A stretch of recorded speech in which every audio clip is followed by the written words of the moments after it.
자, 이제 드디어 우리 학생들 국회직 예상문제 풀이를 시작할까 합니다. 자, 말씀드린 것처럼 국회직 예상문제는 문법 위주로 진행할 생각입니다. 자, 문법의 국회 8급 기출문제들, 그 다음 국회 9급 기출문제들은 이미 제가 문법 기본 이론에서 풀이를 했습니다, 여러분들. 근데 지금 제가 시점으로 봤을 때, 여러분들께서 이제 시험 과목도 많고 할 것들이 많기 때문에 영어의 시간을 주기가 쉽지 않은 거 저도 알고 있습니다. 그래서 제가 수업을 할 때 강약 조절을 확실히 할 거고요. 그리고 여러분들이 별도로 막 복습을 할 시간을 내지 않고 수업 시간에 바로 해결될 수 있도록 할 생각입니다. 그런데 먼저 소통하고 가는 게 굉장히 중요합니다, 여러분들. 소통하는 게 굉장히 중요해요. 제가 지금 전달할 것들을 먼저 각인을 하시고 수업 들으시기 바랍니다. 자, 우리는 엄청나게 많은 문제들이 있습니다. 그죠? 문법 문제란 건 굉장히 많아요. 그런데 그 문제의 목표가 뭐냐면 실제로 이렇게 실제 한 문제로서 제가 지금 여기 낸 문제 중에는 실제 한 문제로서 가치가 있다가 무슨 말이냐면 실제 한 문제로 출제를 한다는 거지. 이 스타일로. 그냥 실제 국회직 시험장 갔을 때 이 문제를 그대로 보게 될 것이야. 단어만 달라져 있을 것이야. 그런 문제들이 중요한 겁니다. 자, 그러면 그렇지 않은 문제도 있다는 건데 그게 뭐냐면 뭔가 제가 개념을 그죠? 전달하고 싶어서 만든 문제들도 있어요. 개념을 전달하고 싶어서 만든 단순한 문제도 있어요. 그런 건 중요한 게 아니라는 겁니다. 그래서 제일 복습을 열심히 해야 될 게 뭐냐면 제가 이 한 문제를 가지고 20분을 수업해도 여러분들은 그냥 중간에 끄면 안 됩니다. 알겠습니까? 여러분들이 선생님 한 문제 가지고 너무 오래 한다. 아니요. 그게 아니에요, 여러분들. 그게 여러분들 변화시킵니다. 그래서 제일 중요한 거는 실제 한 문제로 가치가 있는 문제인 동시에 합격과 불합격을 좌우하는 변별력 있는 문제가 있어요. 그러니까 실제로 출제를 하는데 정답률이 높은 문제들이 있고 실제로 출제하지만 정답률이 있잖아요. 한 70%인 거 있죠? 그건 당연히 맞춰야 됩니다. 근데 여러분들 그것 때문에 이 아까운 시간에 강의 듣고 있는 건 아니거든요. 근데 그것도 있지만 실제로 이 한 문제로 출제하는데 변별력 있는 거. 그러니까 합격하는 상위 몇 % 학생들만 맞추는 문제가 있단 말이에요. 그걸 맞춰야 돼요, 여러분들. 그거를요. 너무 지나. 그 다음에 합격하지만 틀려도 되는 문제도 있어. 그건 틀려도 좋아. 그럼 제가 문제를 그냥 간단하게 한번 보여드릴게요, 여러분들. 1번 같은 경우 그냥 한번 보십시오. 자, 한 단어의 밑줄이 아니고, 그죠? 한 어구의 밑줄이죠, 어구. 이런 거 그거 할만해요. 2번 어때요? 무섭죠? 2번 뽑딱 무서울 겁니다. 무섭지요? 무섭습니다. 이런 거 맞춰줘야 돼요. 이게 지금 2번 같은 게 뭐냐면 실제로 출제하면서 변별력이 있는 거예요. 3번 적당히 그죠? 무섭지요? 4번 우습지요? 우습다는 말은 좀 그렇지만 5번도 그죠? 할만해 보이죠? 6번 무섭지요? 6번 무섭다, 여러분들. 그래서 6번 이런 거를 내가 맞추라는 게 아닙니다. 예를 들어서 이런 걸 잘 맞추잖아요? 그럼 이걸 장점으로 활용해라는 거야. 제가 여러분들 드릴 말씀이 국회직에서 여러분들 국회직 8급이 얼마나 시간이 쫓기는지 아시죠? 그럼 여러분들은 적어도 3문제는 버리고 가셔야 됩니다. 다시 말합니다. 3문제는 버리고 가셔야 돼. 그리고 그 3문제를 버릴 때 그게 여러분들의 강점과 약점을 알고 있어야 됩니다. 나는 정말로 나는 근데 문법이 오히려 더 재밌다. 나는 이런 쪽으로 강점이다 하면 이거 맞히세요. 근데 나는 이상하게 순서는 조금만 어려워지면 그냥 너무 틀리더라. 근데 순서 문제가 예를 들어 A, B, C, D, E 막 이렇게 막 5개 고른다. 그럼 그걸 버리고 이걸 맞춰. 그래서 이거는 여러분들이 활용하든지 아니면 버리든지 그렇게 돼야 됩니다. 알겠나요? 자, 무섭지? 그 다음 뭐 적당하지만 그죠? 그죠? 무섭다 이런 거 8번 무서워요. 와, 진짜 무섭죠? 10번 이런 거. 그죠? 제가 이불로 앞면에 배치 많이 했습니다. 11번 이런 거 무서워요. 정말 무섭다. 12번 이제 뭐 사람 둔감해져요. 이 정도 되면 이제 둔감해져. 아무 생각이 없어. 그냥 풀자 이렇게 됩니다. 13번 14번 문장 다 그냥 줄 거서 그냥 무서워요. 이런 거 좀 괜찮아. 귀여워요. 맞지? 이제 이런 거 16번 이런 거 귀여워요. 좀 귀엽지? 이런 거 나옵니다. 당연히 나와요, 여러분들. 당연히 나와요. 근데 이런 거는 반드시 맞춰야 돼요, 여러분들. 이거 설명 오래도 하지 않을 거예요, 여러분들. 자, 그래서 제가 문제를 보여드렸는데 자, 다시 1번으로 먼저 제가 세팅을 해놓겠습니다. 일단 자, 그래서 우리가 시간을 쓰는 거 있지. 내가 강의하는 사람으로서 강의하면서 시간을 쓰는 거 있죠. 시간을 쓰는 거 그건 반드시 생산적이 돼야 됩니다, 여러분들.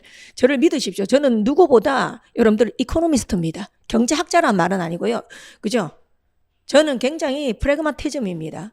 프래그마틱 실용적입니다. 그러나 그거를 버리는 거를 정말 싫어해요. 저는 실용성으로 무장을 한 사람이니까 걱정 안 하셔도 돼요.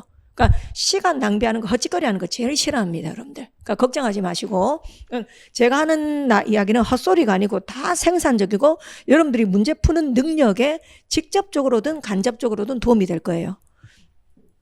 자, 그 다음에 이겁니다. 제가 실용주의가 깔리고 여러분들 시간을 줄여주고 싶으니까 이걸 개발한 거예요. 다시 한번 강조합니다. 저는 여러분들 시간을 줄여드리고 싶어서 이걸 개발한 거예요, 여러분들. 여러분들 시간을 소중하게 생각하지 않으면 이런 개발을 할 필요가 없습니다. 자, 어떻게 되냐면, 자, 문법은 분석법, 그죠? 하나, 둘, 셋, 넷, 5개가 있습니다. 잘 봐요. 분석은 뭐였냐면, 딱 보자마자 OX를 판단할 수 있는 게 아니고, 1단계 근거를 찾고, 그 다음에 2단계 근거를 찾아야 이렇게 단계별 접근을 해야지 갈 수 있는 게 분석입니다. 그리고 많아도 4단계 이런 건 없어요. 대부분 2단계가 주를 이루고요. 일부는 3단계입니다. 분석법입니다. 그 다음 해석입니다. 그죠? 그 다음 추가 삭제 넣거나 빼는 겁니다. 그 다음 기본 암기입니다, 여러분들. 자, 그럼 뭐냐면 여러분 그동안 왜 공부하셨습니까? 왜 공부하셨습니까, 여러분들? 여기까지 묶어보겠습니다. 암기까지 묶어보겠습니다. 자, 이거는 반드시 여러분들 뭐냐면 특징이 옳다 아니다 단정 지을 수 있다는 겁니다. 단정 짓자 이 말이야. 단정 지어라 이 말이야. 단정 지어라. 자, 선생님 나 분석해보니까 이거 옳아요. 쌤 이거 해석해보니까 틀렸어요. 선생님 이거 무조건 이거 추가해야 돼요. 그래서 틀렸어요. 단정 지으라는 말이야. 단정을. 그런데 단정을 못 짓는 게 있어요. 2가지 가능성이 존재하는 법이 있어요. 아, 요놈 이거 봐라. 이럴 수도 있겠고 저럴 수도 있겠네. 이런 거 있지. 이럴 수도 있고 저럴 수도 있는 거. 그죠? 대표적인 게 뭐냐면요. 범위를 벗어난 범위 밖에, 족보 밖에야. 기출 족보. 약간, 그죠? 범위를 벗어난 자타동사. 이거 사람 뒷목 완전 잡아버린 놈들이거든. 사람 뒷목을 완전 잡는 놈들이야, 이거. 그 다음에, 여러분들이 어설픈 전치사 실력으로 손대면 안 돼요. 알겠지? 어설플 때는. 그래서, 그 기본 전치사 말고 있잖아요. 조금 그죠? 예, 전치사.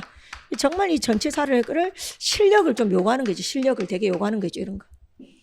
이런 거 고르지 마세요, 여러분들. 이런 거. 이걸 갖다 혼자 독단적으로 뭐 하지 마세요, 여러분. 그 다음 이상한 쓸데없는 시제 이런 거지, 시제. 내가 보니까 그냥 미래도 되고 미래 진행도 되겠는데 꼭 잡고 앉아있단 말이야. 자꾸 늘어진다고. 망합니다, 여러분들. 그럼 이런 것들은 뭐 해야 되냐면, 그죠? let it be. 내버려둬란 말이야. 내버려둬라. 내버려둠. 일단 내버려둠. 그러면 우리가 시험은 결국 뭐야? 속어법이거든? 속어법 둘 중에 하나 찍는 거야. 맞습니까? 시험장 갔는데 어떤 바보가 5개로 고민하냐? 그럼 집어치워야지. 아니 시험장 갔는데 선지 1, 2, 3, 4, 5로 고민하면 그 집어치워야 되는 거 아이가? 어차피 시험이란 건 2개로 고민한다고. 2개로. 내 말 맞죠? 2개로 고민합니다. 그럼 여러분들은 여기서 단정을 지으란 말이야. 그러면 시험이 쉽다 어렵다를 내가 말해줄게. 봐봐. 그의 시험이 무난했다라고 말할 때가 있고 문법이 그의 시험이 어려웠다라고 말할 때가 있거든. 자, 그럼 어떨 때 무난했을까? 이쪽으로 고민될 때. 아, 내가 지금 2개로 고민되는데 분석이나 해석이나 이쪽에서 고민하고 있다. 그 다음 추가 삭제나 그 다음 암기에서 고민하고 있다. 하여튼 이쪽을 돌고 있으면 그의 시험은 그저 기본기가 충실하면 풀 수 있었다 이렇게 판단한다고. 다시 기본기가 충실하면 풀 수 있었다 이렇게 판단한다고 선생님들이. 그런데 그의 시험에서 어떻게 되냐면 분석하고 그 다음 2가지 가능성이 존재하는 걸로 내가 지금 고민하고 있다. 문법 문제가 4개인데 예를 들어서 또 해석하고 또 2가지 가능성이 존재하는 걸 고민하고 있다 이렇게. 또 추가 삭제하고 2가지 가능성이 존재하는 걸로 고민하고 있다. 또 암기랑 2가지 가능성이 존재하는 걸로 고민하고 있다. 이러면 그의 시험이 어려웠다고 하는 거예요.